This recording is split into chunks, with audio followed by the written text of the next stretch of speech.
Happy Holi বন্ধুরা, সবাই কেমন আছো? তো ভালোই আছি। ভালো আছি বলাটাও ভুল। মেয়ের স্কুলে বসন্ত উৎসবে আবির খেলা করে এত ঠান্ডা লেগেছে না, কথা বলতে পারছি না।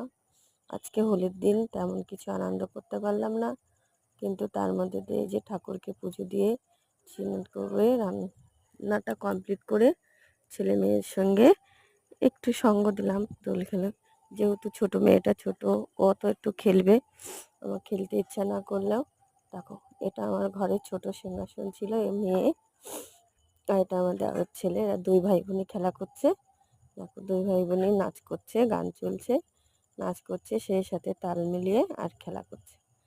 সব দাদা, ওর বান্ধবী, মেয়ের বান্ধবীদের সবার সাথেও খেলা করছে।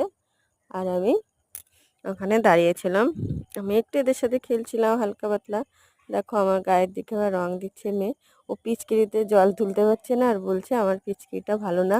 ও জলের বালতির ভিতরে একটু করে পিচকিরিটা দিচ্ছে আর তুলে নিচ্ছে, সেটা জল উঠছে না। আরও মাঝে মধ্যে রেগে যাচ্ছে, আবার একটু হাসছে। দেখো, আবার বেলুনের ভিতরে জল ভরেছে, জল ভরে নিয়ে সেগুলো রাস্তা দিয়ে কেউ গেলে ছুঁড়ে মারছে।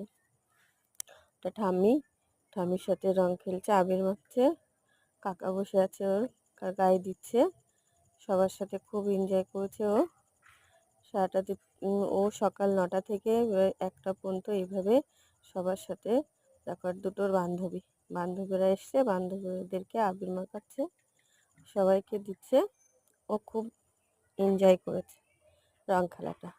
ছোটোবেলাটাই ভালো লাগে, আমরাও যখন ছোট ছিলাম এরকম খেলেছি। এখন আর সেই ইচ্ছাটা করে না। রাস্তা দিয়ে একটা ঠাম্মি যাচ্ছিল, ঠাম্মিকে লাগাচ্ছে, দেখো দৌড়োদৌড়ি করছে খুব। সেটাই আমি বসে বসে দেখছিলাম যে পড়ে না যাই। ও লেহেঙ্গাটা উঁচু করতে দিচ্ছে না, যে একটু উঁচু করা থাকলে যাতে না বেঁধে পড়ে। বলছি থাক, আমার ভালো লাগবে না। দেখো, আবার এসে আমার মুখে একটু আবির দিল, মুখে মুখ মিলিয়ে গেল। তারপরে সবাই মিলে আবার একসাথে, দেখো বাইক যাচ্ছে, সেখানে সবার গায়ে রং ছুঁড়ে ছুঁড়ে মারছে। তোমরা কে কেমন হোলি কাটালে কমেন্টে জানিও। আর আমার ভিডিওটা ভালো লাগলে লাইক, কমেন্ট ও সাবস্ক্রাইব করে দিও, আর পাশে থেকো। বাই।